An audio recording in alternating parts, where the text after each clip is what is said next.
Sa isang simpleng field, araw-araw mong makikita ang grupo ng kabataang hindi tumitigil sa pangangarap. Ang Alabat Secondary Baseball Team. Hindi man perpekto ang kanilang field, hindi man bago ang kanilang mga gloves, at kadalasan pa'y hinihiram lang ang mga gamit. Wala itong naging hadlang para ipagpatuloy nila ang laban. Tuwing hapon, kahit madilim na ang ulap at tila uulan, naririnig pa rin ang sigaw ng "Ready!" at ang hampas ng bat na may kasamang pag-asang balang araw. Mas malayo pa ang mararating nila. Kaming mga coach nila ay hindi rin sumusuko katulad ng aming mga players.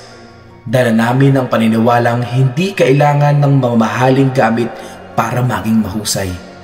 Kailangan lang ng puso at determinasyon.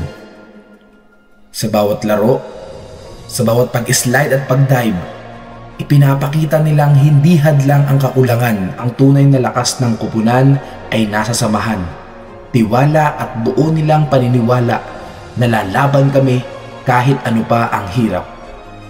At sa gitna ng mga pagsubok, nananatili silang isang koponan na may iisang pangarap, ang maipagmalaki ang bayan ng Alabat at patunayan na ang pusong palaban ay mas matibay kaysa kahit anong kagamitan.